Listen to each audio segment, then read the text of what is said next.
Buenos días, buenas tardes, buenas noches. Un saludo muy afectuoso a todos quienes nos acompañan en este programa de Solidaridad, transmitido a través de este canal amigo de la Unión Nacional de Periodistas. Tenemos en ese sentido un agradecimiento especial a Richard Sellán, periodista, que dirige la Unión de Periodistas de acá del Guayas. Pues bien, hoy nos toca tratar un tema importante porque nos aprestamos a recordar, a conmemorar un 15 de noviembre de 1922 en la ciudad de Guayaquil, donde se produjo un proceso que a nuestro criterio es histórico y que va a trazar la vida política del Ecuador, porque de una u otra manera trazó algunos rumbos, algunos ámbitos de la actuación política y social en el contexto de circunstancias incluso mundiales. En ese sentido, nos permitimos presentar entonces lo que hemos denominado la Revolución Inconclusa y el genocidio del 15 de noviembre de 1922. Para eso pasaríamos entonces a la próxima diapositiva. Vale señalar en ese sentido la interesante y necesaria comprensión en qué contexto se dan estos procesos que nosotros le llamamos de las revoluciones inconclusas. Pareciese que hay una especie de constancia histórica de procesos que son originalmente revolucionarios, que irrumpen en las situaciones de nuestros países, de todas partes del mundo realmente, y que generan ciertos ciclos que tienen algunos aspectos comunes. El caso de Ecuador, de una u otra manera, representa un ejemplo de lo que posiblemente, y se ha dado incluso en otros países, principalmente en el caso de nuestra América Latina. Estas constantes nos dan una pauta de cómo están establecidas algunas estrategias de procesos llamados también algunos reformistas o revolucionarios, pero que se dan en un contextos muy especiales. Una primera significación para derivar a esta comprensión de lo que se dio el 15 de noviembre de 1922 en la ciudad de Guayaquil. El contexto es que en esos años había una especie de oleada revolucionaria, que un poco se había iniciado con la Revolución de Octubre, en Rusia, que se constituiría en la Unión Soviética, 1917. Y esta oleada revolucionaria tendría como una especie de periodo que podríamos decir, para ubicarlo, aunque en la historia es muy difícil establecer años específicos, pero aproximadamente en 1923. O sea, son más o menos 6 años de un irrumpir de procesos revolucionarios, de insurrecciones, de grandes movimientos de masa en muchas partes del mundo. Y ahí podemos ver lo que se dio en México, 1917, muy recordado.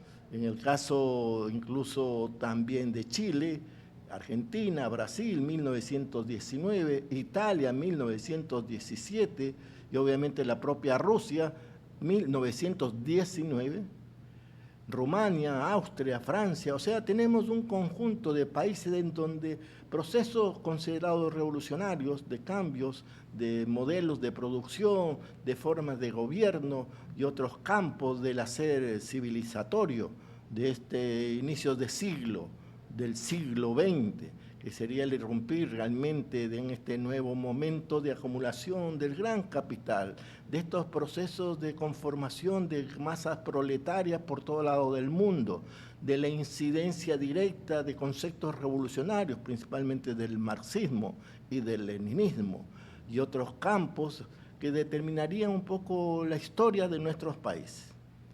Concentrémonos entonces ahora en este marco.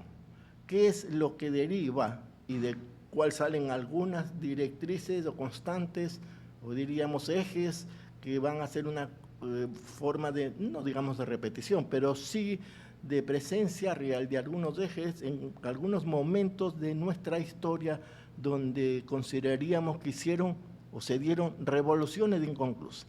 Pero para tener presente estos ámbitos en los diferentes momentos de la historia del Ecuador hasta nuestro presente, Detengámonos un poco. ¿Qué fue el 15 de noviembre de 1922? Veamos para esto la siguiente diapositiva. Aquí tenemos algunos daños, tengámoslos presentes, porque cada uno de esos daños representa algunas constantes.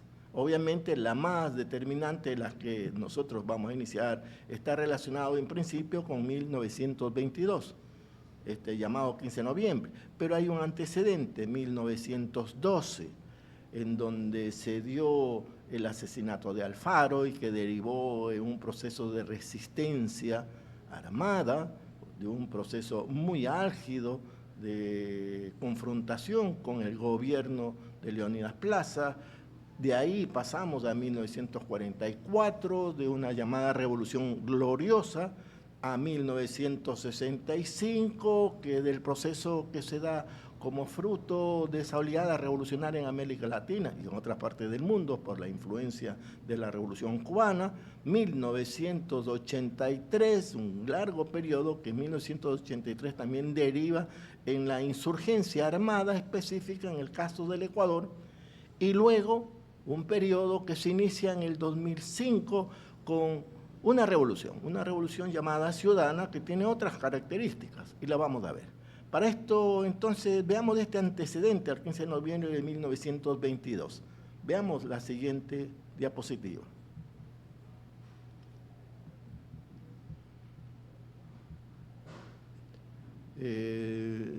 La siguiente, por favor.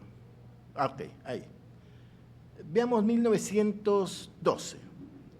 Este año es un año muy especial, porque se da el asesinato de Alfaro, fruto de un proceso previo de gobiernos de lo que era el proceso del liberalismo radical, en donde se dieron grandes transformaciones como parte también de una dinámica en toda nuestra América Latina, múltiples revoluciones vinculadas a los liberales, vinculado también a los procesos de influencia ya políticas del anarquismo, del socialismo originario o utópico y algunas líneas libertarias que trazaron el proceso de lo que fue la revolución de Alfaro.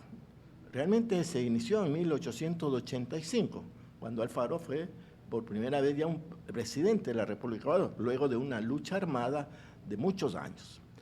Pero en 1912, luego de un ejercicio de gobierno de los liberales radicales, se da el asesinato por parte de lo que sería un traidor, un Leónidas Plaza Gutiérrez, nacido de los mismos senos de los liberales radicales, pero que se juntó, se alió a sectores plutocráticos tanto de Guayaquil como de Quito, que realmente trazaron la historia del país, porque se produjo el asesinato de Alfaro, y de ese asesinato se mantuvo, y ahí viene una primera revolución, llamémoslo así, inconclusa. Primero, la propia de la revolución alfarista, que continuó a través de una resistencia armada con un personaje muy conocido para esa época, Carlos Concha, un liberal radical, esmeraldeño, que generó una guerrilla rural e incluso urbana, principalmente en la zona de una provincia costera, Esmeralda, con gran composición de razas negras, fruto de todo un proceso derivado incluso de aspectos continentales, pero la importancia de esta revolución de Concha o de los conchistas era que logró mantener durante 3 años una resistencia contra el gobierno que precisamente lo había asumido el traidor, el asesino de Alfaro, Leónidas Plaza Gutiérrez. Esa resistencia duró 3 años y uno de los aspectos más categóricos de la incidencia de eso, no solo por el tiempo de esa resistencia, porque era una guerrilla en una zona prácticamente lejana de los centros del poder, como era Guayaquil y Quito, pero evidentemente enfrentado a una dinámica ya desde el Estado, desde el gobierno. Y una de las particularidades que derivó a la final de cuentas en la conclusión de lo que fue la guerrilla de Carlos Concha fue de que hubo un bombardeo en la zona donde estaba concentrada las huestes guerrilleras de Concha. en la ciudad de Esmeralda, en el entorno de Esmeralda. Eso determinó por parte de las fuerzas del gobierno que a través de aquella incipiente, pero muy eficaz para términos de atacar al pueblo, se apostaran dos buques, dos barcos al frente de la ciudad costera de Esmeralda y bombardearon, sí, bombardearon zonas de montañas cercanas y también la propia ciudad o pueblo en ese tiempo de Esmeralda.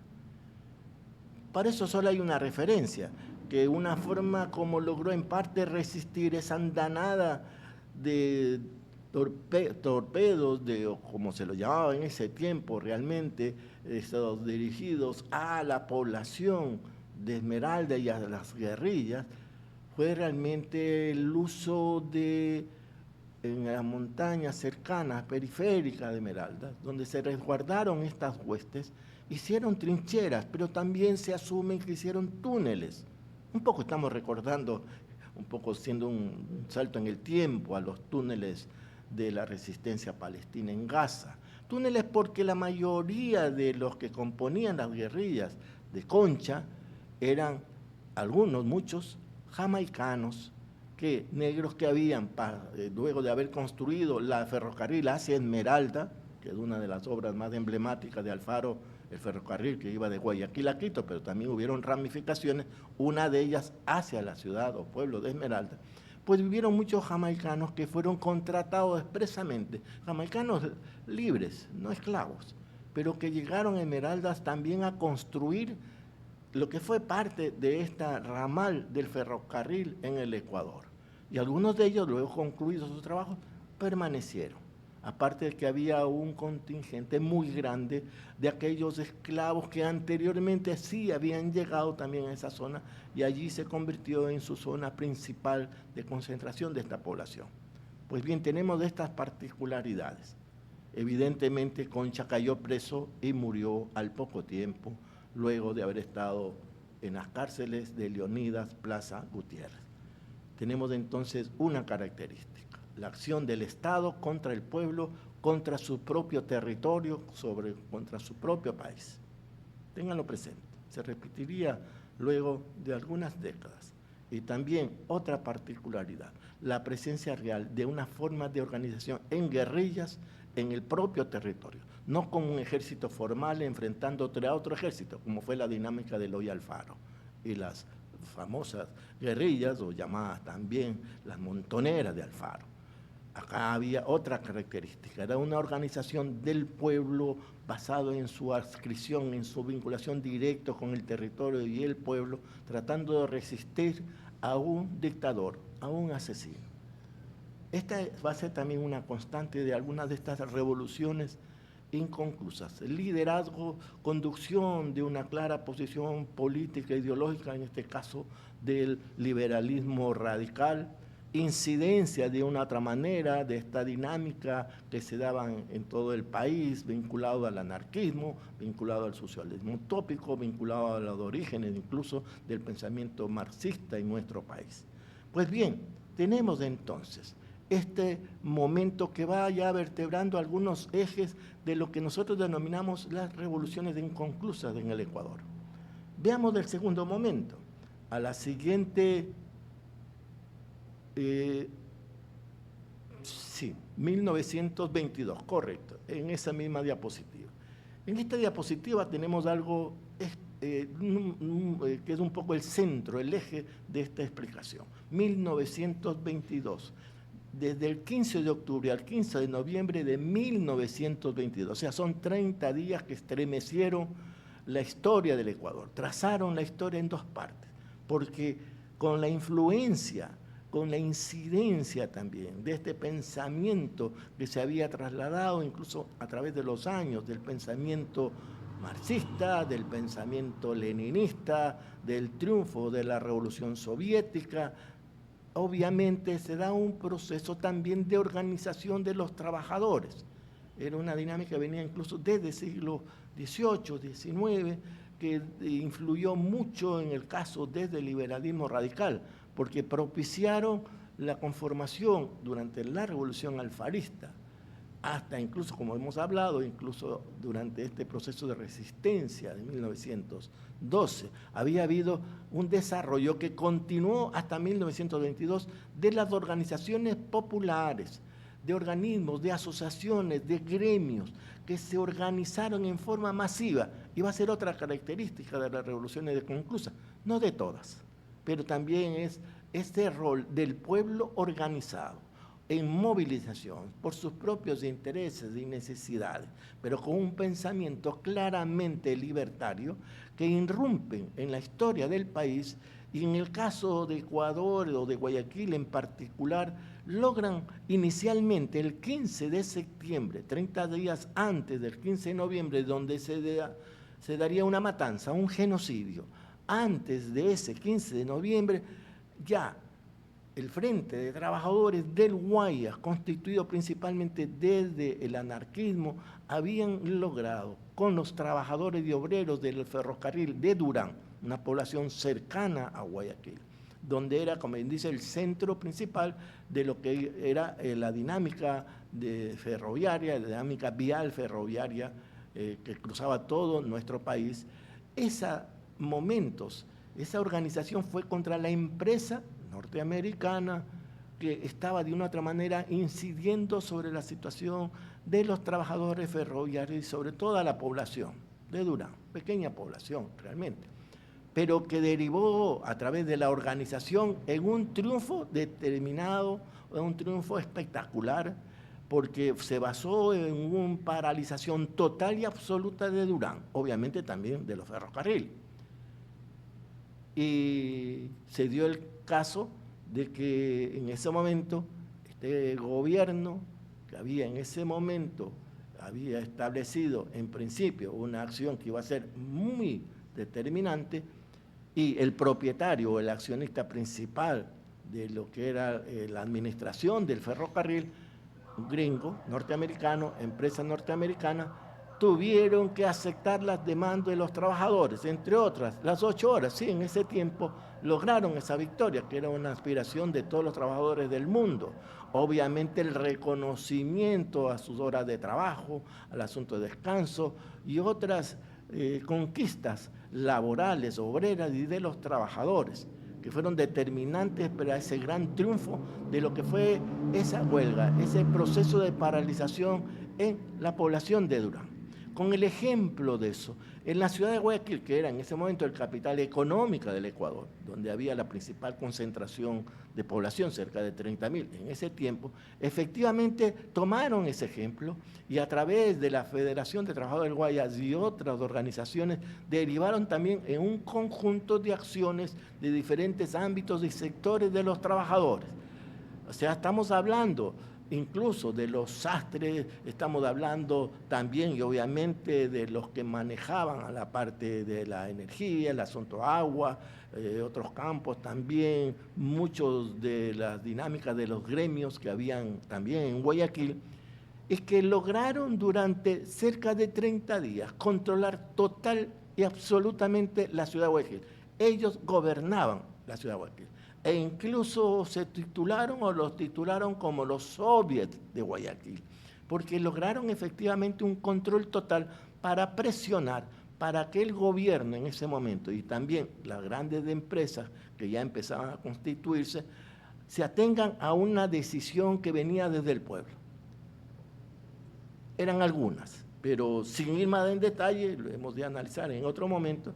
La reacción que se dio de parte del sector financiero, del sector bancario, para detener las demandas que planteaban los trabajadores, derivó a través de un gobierno absolutamente traidor y asesino que se disponga efectivamente la acción militar, que ya habían estado presentes, pero que no habían actuado previamente en Durán, pero ahora ya actuaron, con algunos regimientos y algunas presencias realmente de genocidio, que fue preocupante para el mundo y en particular para la población del Ecuador.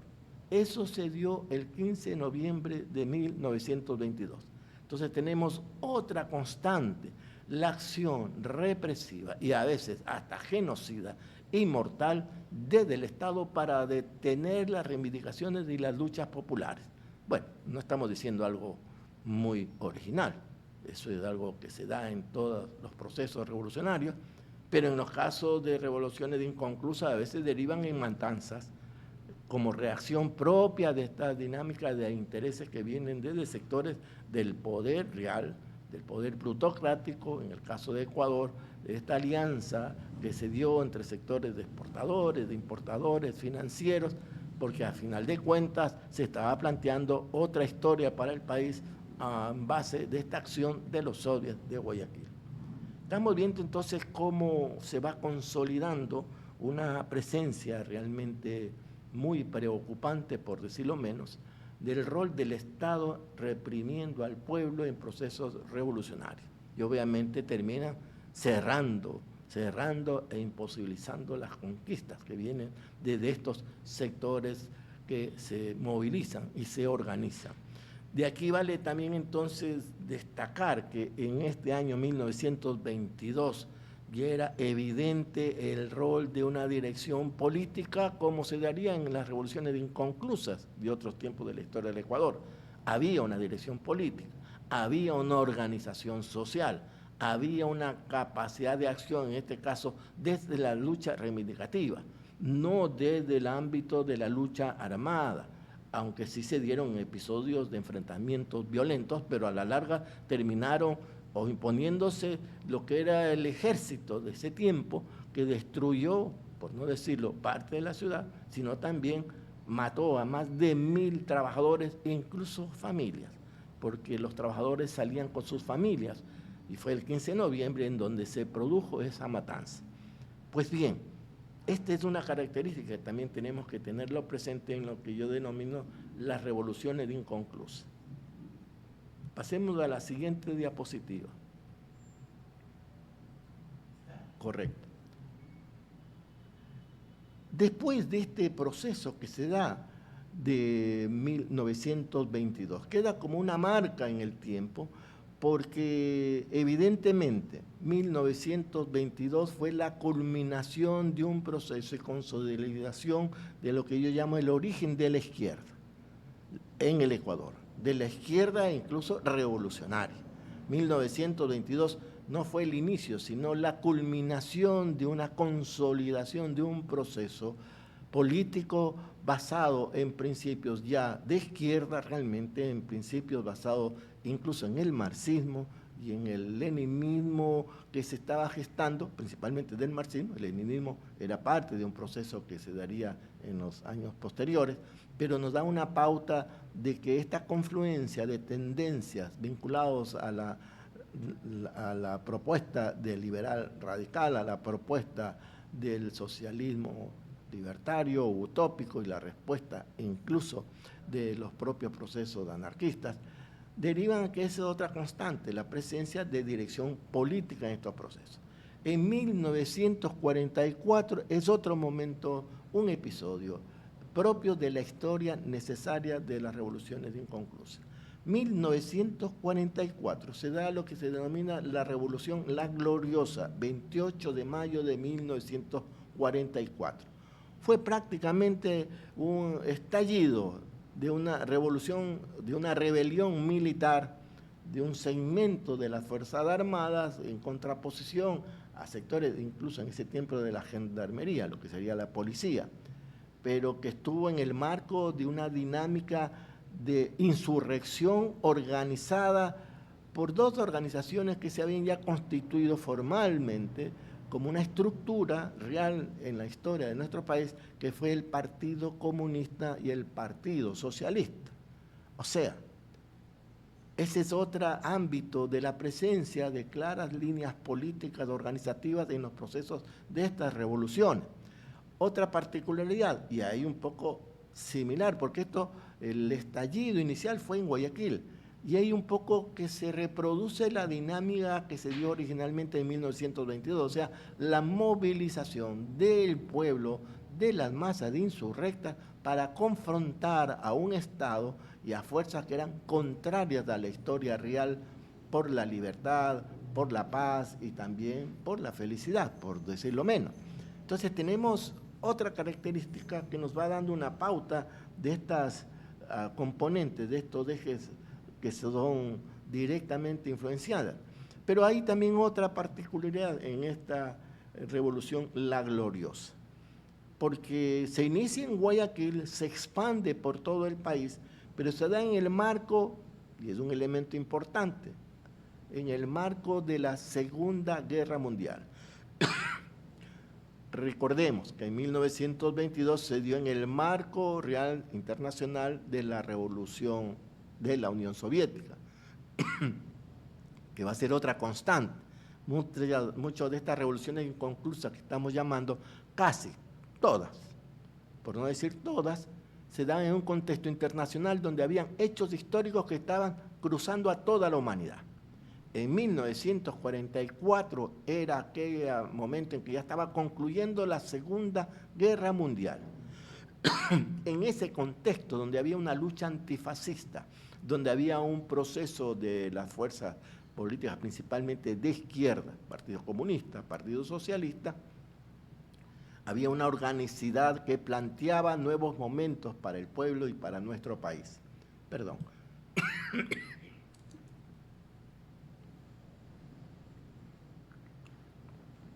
Perdón. Y siendo así, es otra constante, que muchos de estos procesos de revolución inconclusa, en el caso del Ecuador, se daban en contextos muy especiales de confrontaciones a nivel mundial y que influían en el pensamiento, en las acciones desde la izquierda en muchas partes del mundo y obviamente también en el Ecuador. Otra particularidad que se da en esta revolución es la confluencia de fuerzas militares, sectores aliados al proceso de la revolución. Es algo que va a ser también otras circunstancias que en algunos casos de las revoluciones inconclusas se han presentado o se van a presentar en los años posteriores.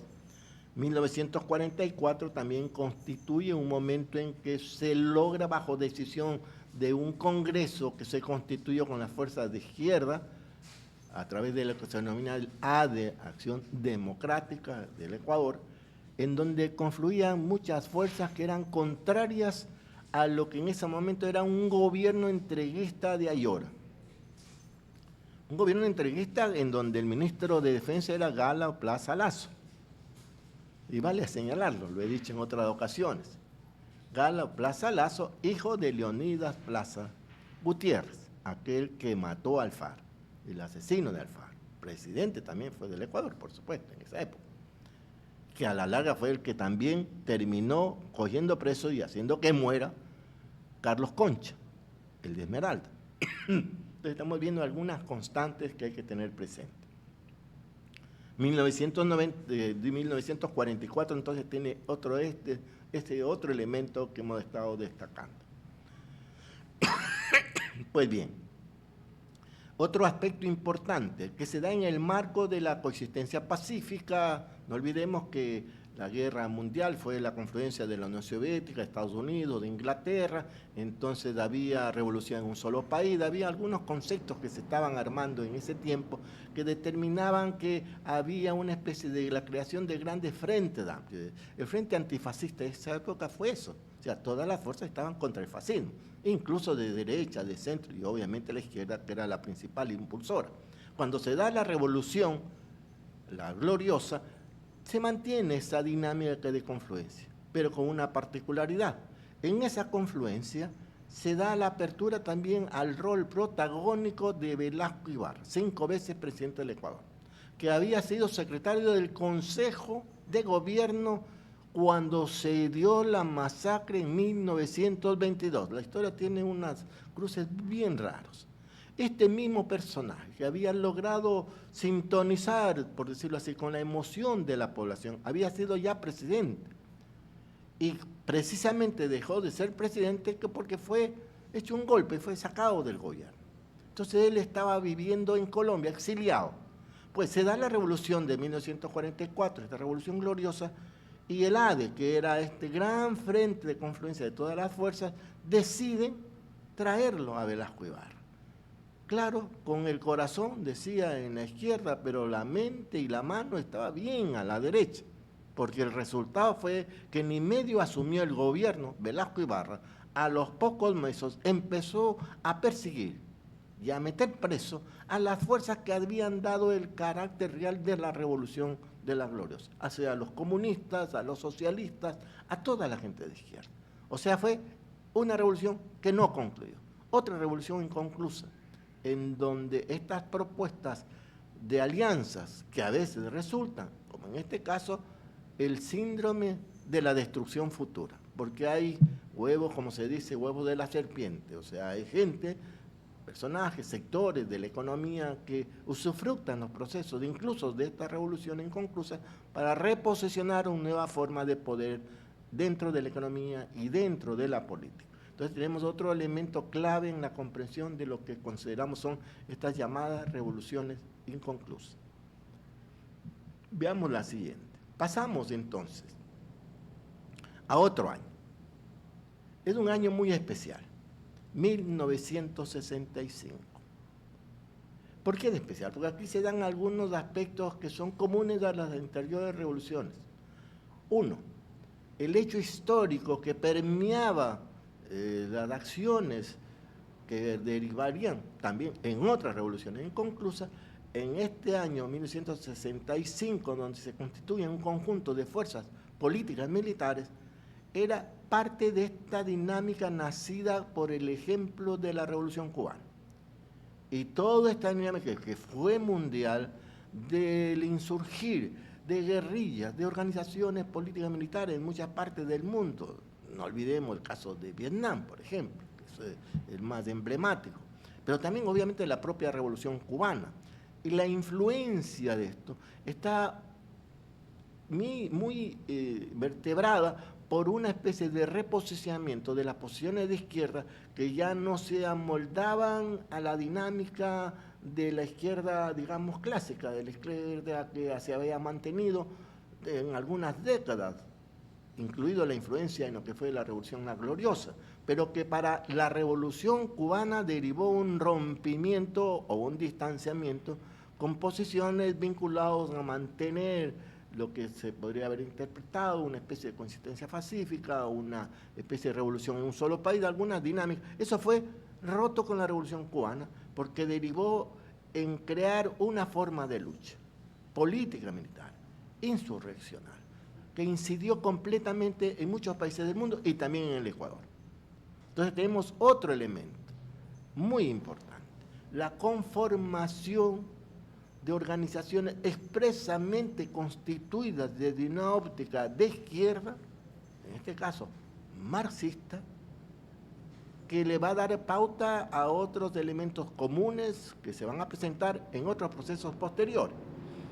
Y aquí vale entonces señalar, porque cuando se da la Revolución Cubana, a la par, ya como una parte de la influencia, en 1959, casi en el tiempo similar al triunfo de la Revolución Cubana, se crea URGE, Unión Revolucionaria de la Juventud Ecuatoriana, que iba a ser un hervidero de jóvenes de todas partes del Ecuador, de todos niveles económicos, que confluyeron por este insurgir libertario, de poder tratar de transformar la realidad de un país que estaba permanentemente en crisis, con sectores de la población en pobreza, con fases antidemocráticas, dictatoriales.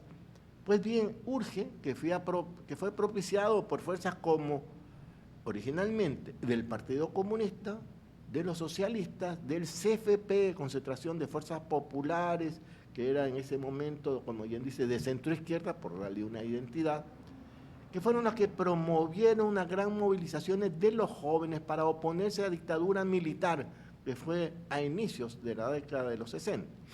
61, 62, 63, en el marco de clara confrontación por el tema de Cuba, el reconocimiento no a Cuba, el romper relaciones con Cuba, de estos gobiernos, de estas dictaduras. O sea, toda una dinámica realmente muy candente, y en ese contexto URGE, que había sido una gran dinámica de confluencia de todas las fuerzas, entra un poco en crisis. porque efectivamente se dan sus divisiones internas, expulsan a algunos de sus líderes principales, como el caso de Jaime Galarza, que ya un poco no es parte de nuestras historias de las últimas décadas, y a otros como Cachito Vera, Alfredo Vera, y otros elementos que van a ser parte de la dinámica de conformación de nuevas organizaciones, en este caso ya guerrilleras, con el ejemplo del proceso cubano-vietnamita.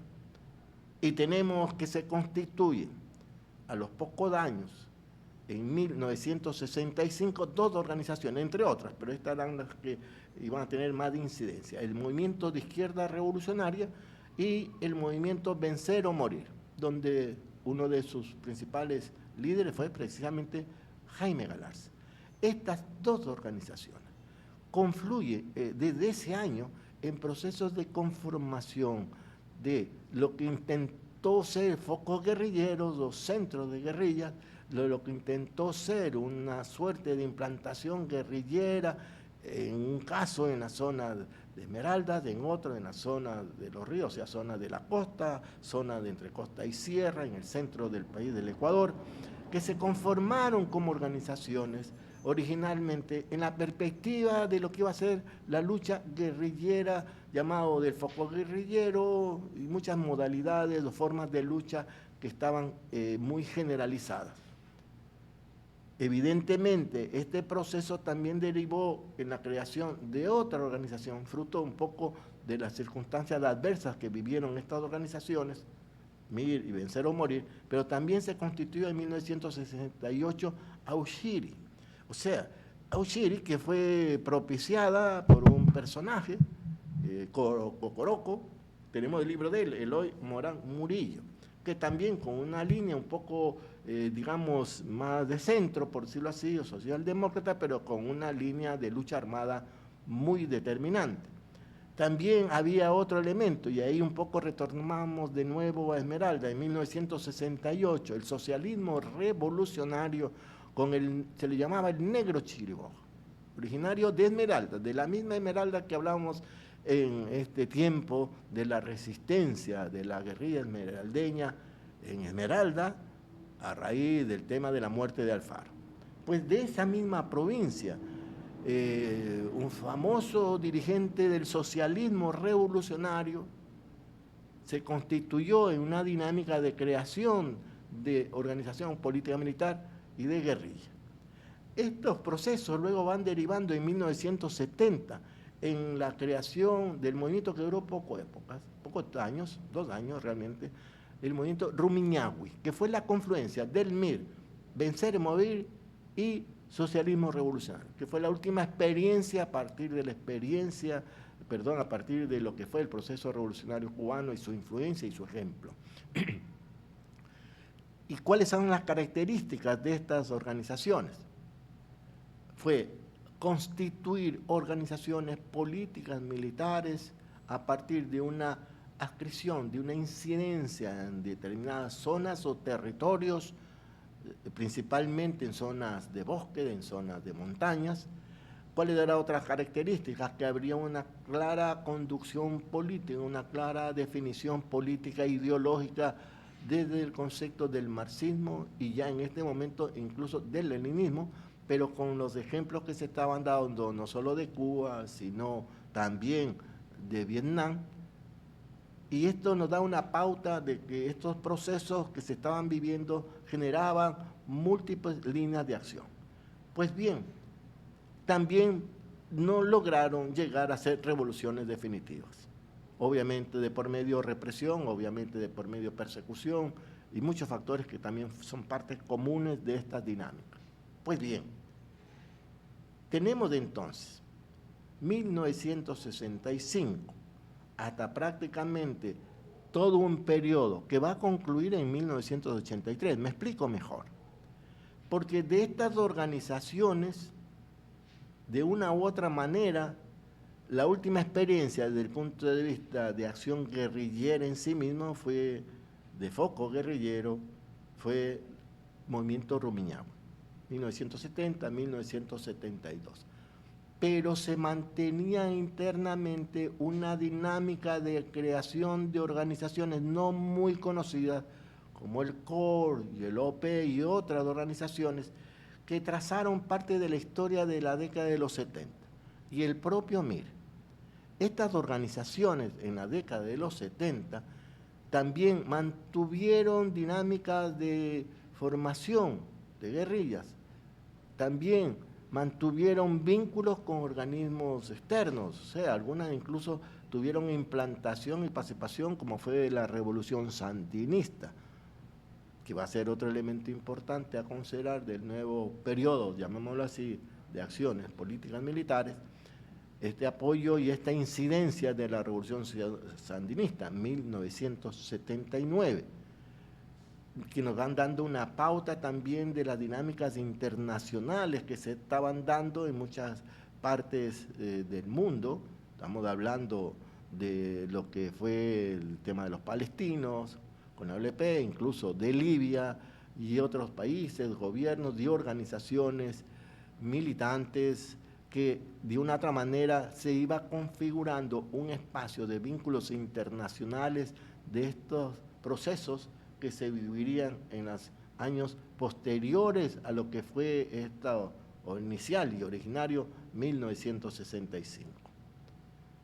Tenemos entonces la presencia en ese contexto de organismos como, previo a lo que va a ser el próximo periodo, que fue el MIR, fue también la Izquierda Cristiana, fue también otras organizaciones que iban a tener estructuras políticas y también políticas militares que iban a vertebrar el origen de un nuevo momento de estas revoluciones inconclusas.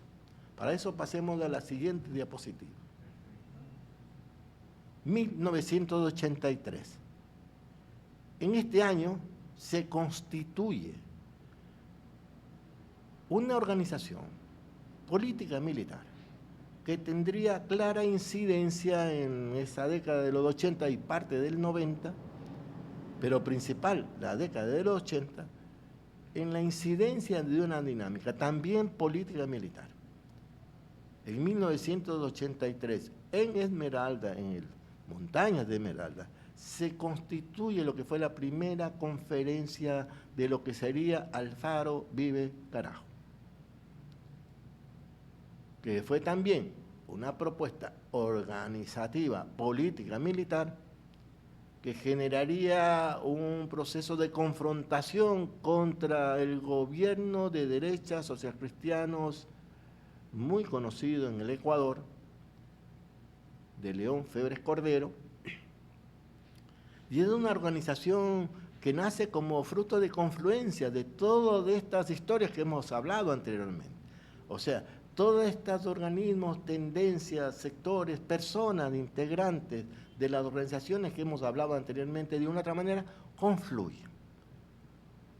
Y se considera, y eso por propio de sus dirigentes, que actualmente nos siguen acompañando aún, ya no obviamente en la dinámica de guerrilla, sino en procesos democráticos, que han dado testimonio que la constitución de ABC fue fruto de la confluencia de un conjunto de militantes que asumieron la posición de lo que sería unas decisiones de coger las armas, como se decía.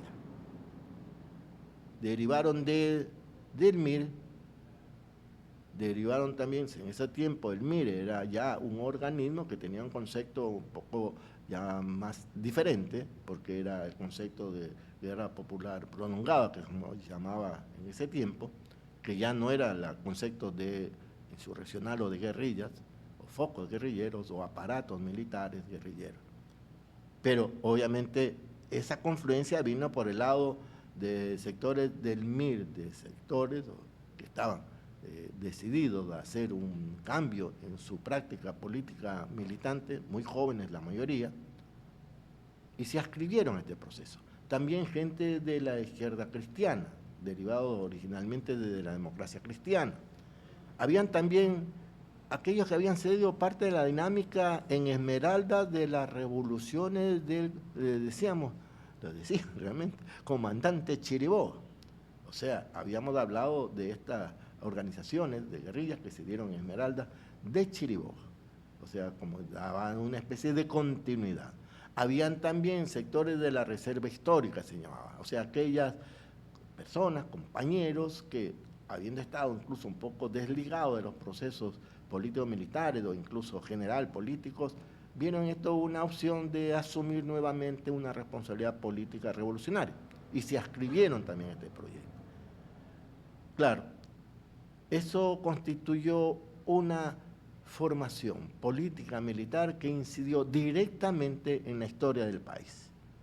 Esta confrontación a León Febres Cordero obviamente puso en evidencia su carácter dictatorial, su carácter también represor fuertísimo, con apoyo incluso de sectores como el Mossad y otras organizaciones obviamente también de la CIA, que influyeron directamente en este proceso de mortal persecución, destrucción y asesinato a muchos de sus líderes.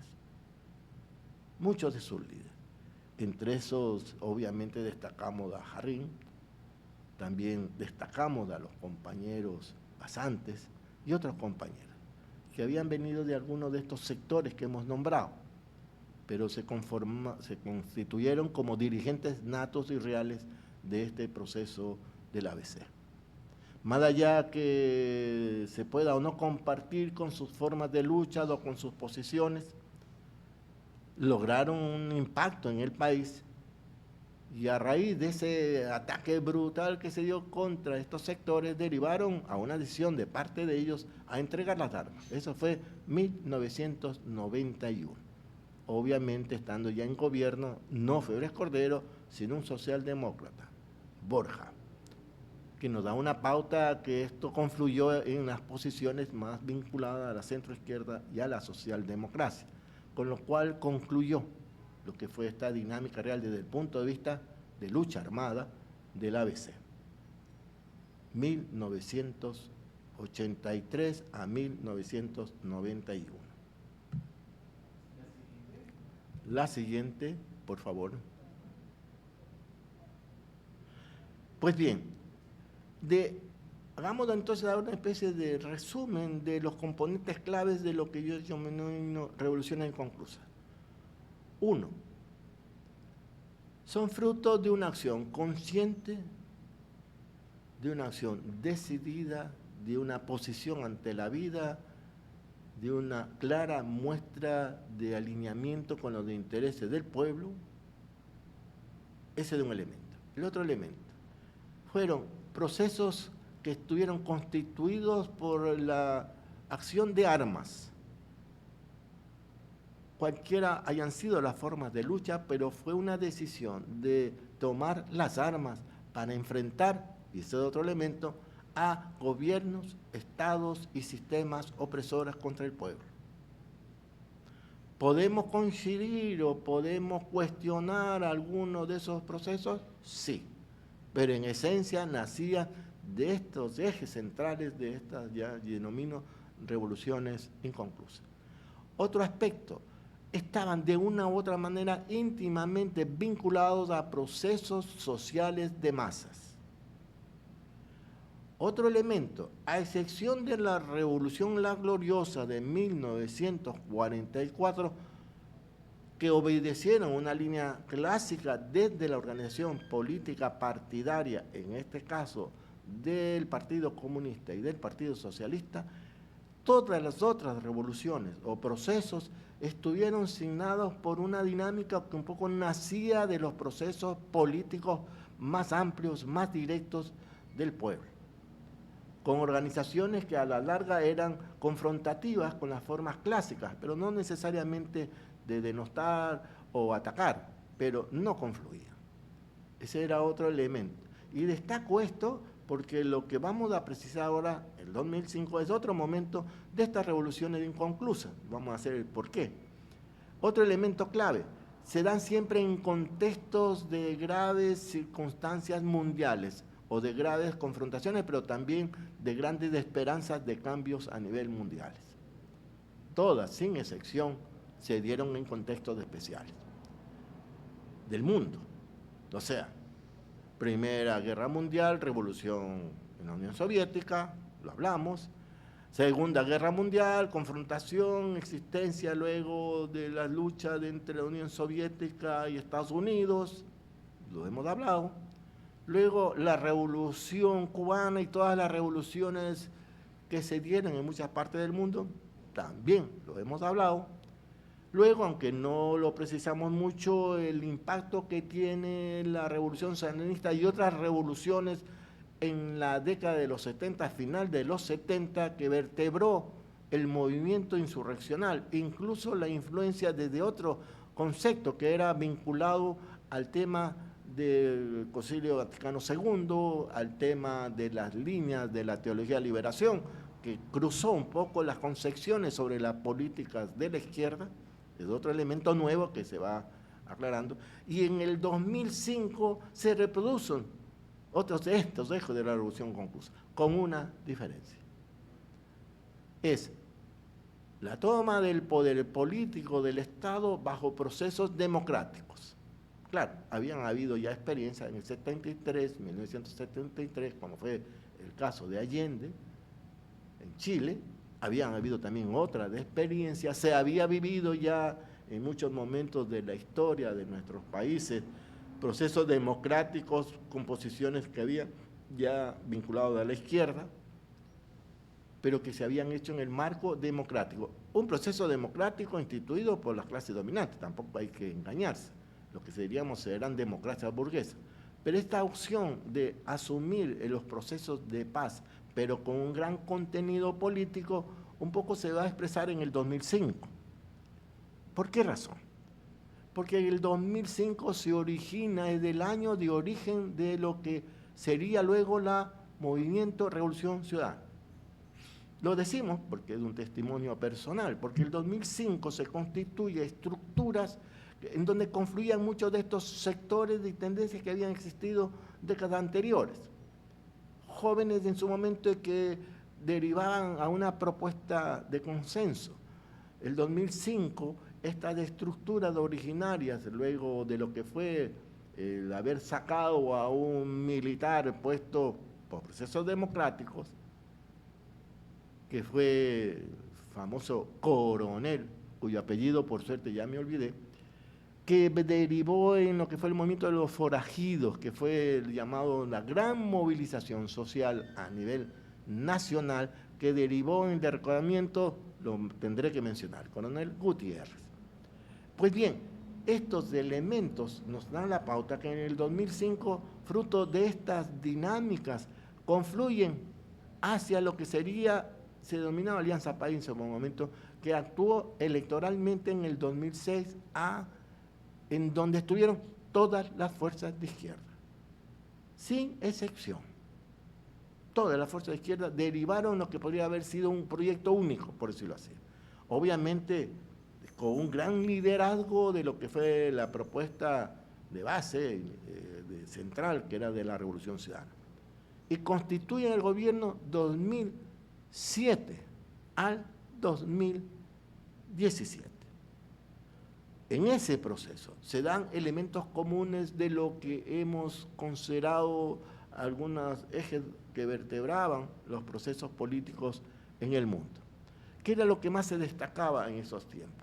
Para el caso de América Latina nacía una dinámica de gobiernos de izquierda, progresistas, la influencia de los procesos políticos a partir de procesos democráticos del comandante Chávez en Venezuela, la importancia de la presencia de Lula, en el caso de Brasil, con el Partido de los Trabajadores, y así podríamos nombrar un pocotón de dirigentes que de una u otra manera, como los Kirchner en el caso de Argentina, el caso de Bolivia con Evo Morales, estaban generando una ola en todo el continente en la cual estaba inserta también el proceso de lo que fue la Revolución Ciudadana.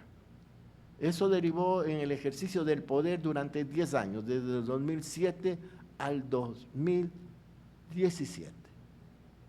Pero también terminará siendo una revolución inconclusa.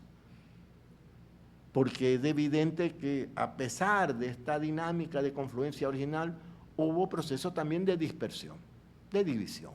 Más allá de que haya criterios compartidos o no, pero había una división. Y a eso también, esa contrarreacción durísima a nivel mundial y continental para detener todos estos procesos democráticos que desde la izquierda se estaban viviendo en América Latina.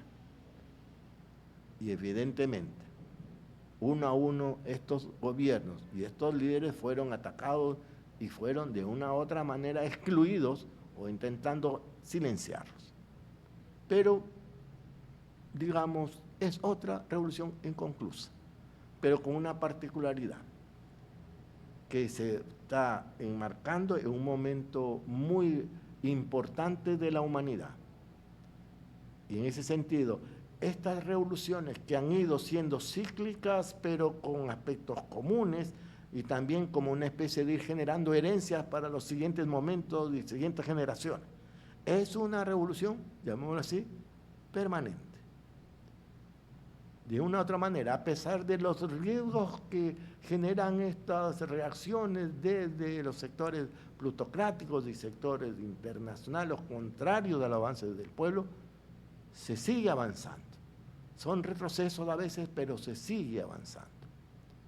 En ese sentido, podemos destacar, se vienen nuevos momentos en nuestros países, graves y críticos unos, pero con mucha esperanza.